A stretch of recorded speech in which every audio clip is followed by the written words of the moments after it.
Celebrating diversity, State Senator Charleta Tavares discusses Pride Month next on Ohio in Focus.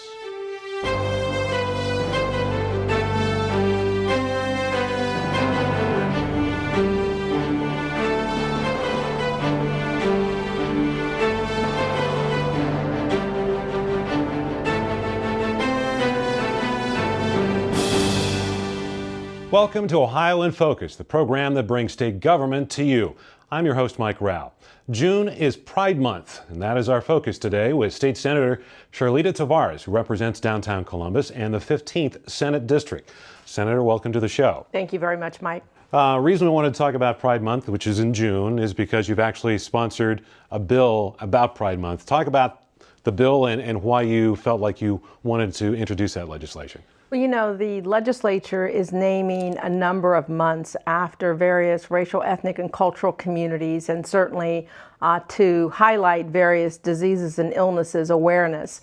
And so I felt it was most appropriate to designate June as Pride Month so that we could not only recognize the LGBTQ community, but also to focus in on the efforts throughout the state of Ohio and throughout the nation during the Pride celebrations. Let's talk about some other legislation that you're involved with to the LGBT community. One of them is Senate Bill 188, which deals with something that a lot of people probably don't know about, which is the idea of conversion therapy. Explain what that is and what your bill would do. Well, the bill basically would ban what's known as conversion therapies, where in some cases they're psychologists and psychiatrists. In most cases, they're individuals who hold themselves out as being professionals, designated professionals in therapy. And the idea is that they're going to change somebody from who they are, change their sexual orientation, change their sexual ideation to something other than who they are as a person. And what it does is hurts the individual, particularly when we're talking about children. If it's an adult that decides they want to go to one of these therapies and they're making the decision, that's their decision. But it hurts individuals, and certainly it's telling the child that something is wrong with them. If their parent decides that we're going to try this therapy, it is not recognized by any of the professions throughout the state of Ohio, throughout the nation, whether we're talking psychologists, psychiatrists, social workers, counselors. And so it is a practice that is not recognized by the very professions that practice counseling and therapy. And you touched on something about the harm. This can, in fact, cause harm to Absolutely, kids. Absolutely. It is telling young people that they are broken, there's something wrong with them, they need to be fixed, they need to be changed. And it certainly has shown that it does a lot of damage, and in some cases, horrific incidents of suicide. Are laws like this in other places in the U.S.?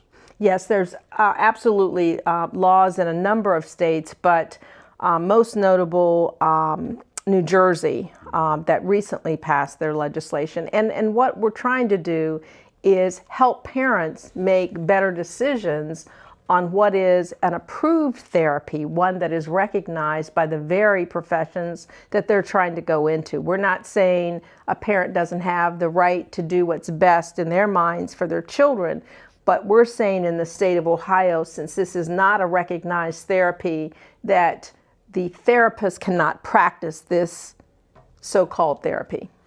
Another area I want to get into is how government treats members of the LGBT community, whether it's marriage or other issues. The first one I want to touch on is you have a bill dealing with something as simple as tax returns, which became an issue after the U.S. Supreme Court ruled that DOMA was unconstitutional. It kind of set up the situation where you could be recognized by the federal government as a married same-sex couple, but not by the state of Ohio.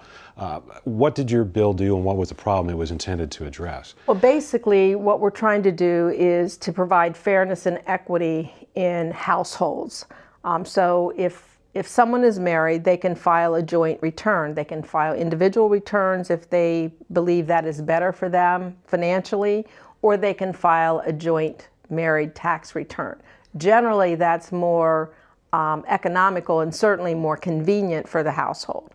But if you're a same-sex couple in the state of Ohio, you cannot file the joint return. And there are 13 states that do allow for those joint tax filings. It is expensive when you have to file multiple returns if you're having a CPA or a tax firm fill out those forms for you. It also says that one person isn't dependent upon the other person in that household.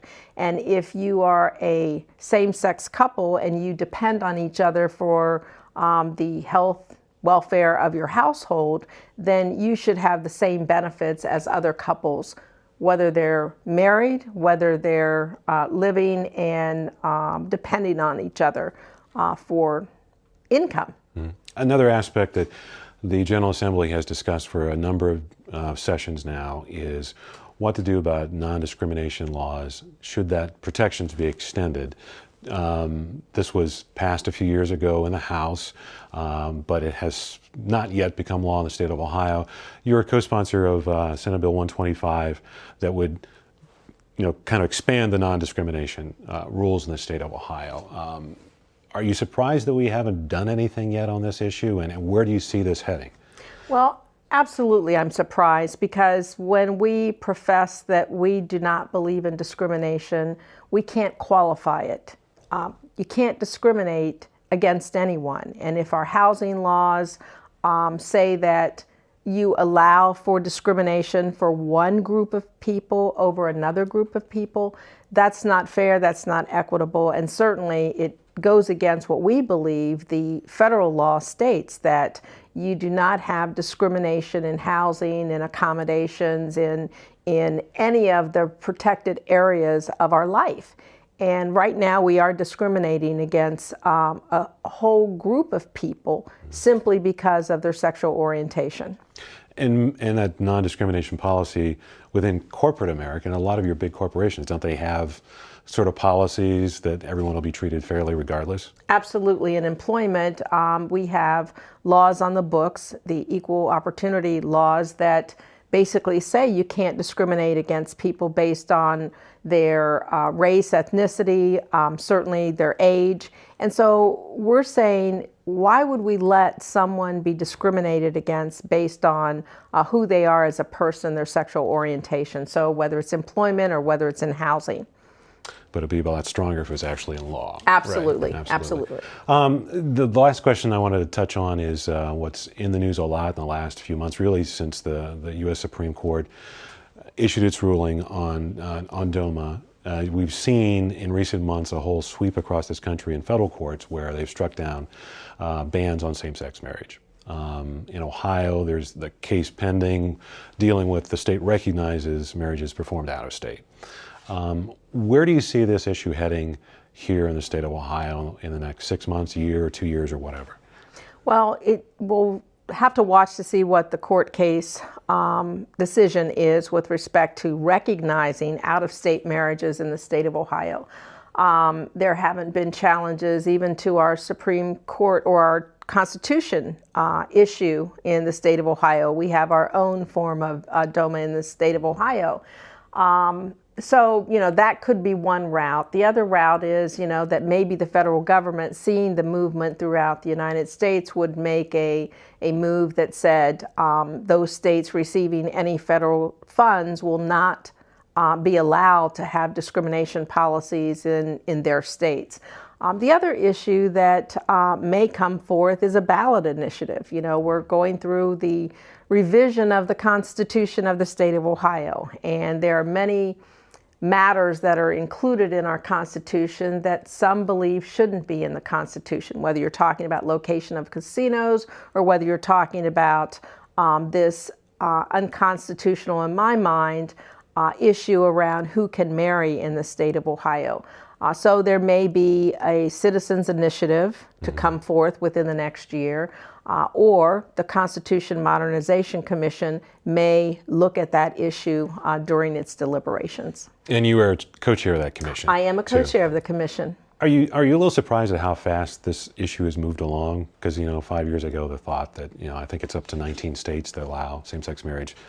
5 years ago, would you have thought that it'd be impossible? I wouldn't have thought that it would move that quickly. But I think, again, if we talk about discrimination, if we talk about fairness, if we talk about equity, and we say those words, we say we believe that as Americans, then we have to practice what we're preaching. Okay. Thank you very much, Senator. Quite welcome. Well, you can follow Senator Tavares and the other members of the Ohio Synod Democratic Caucus on Facebook, Twitter, and ohiosynod.gov.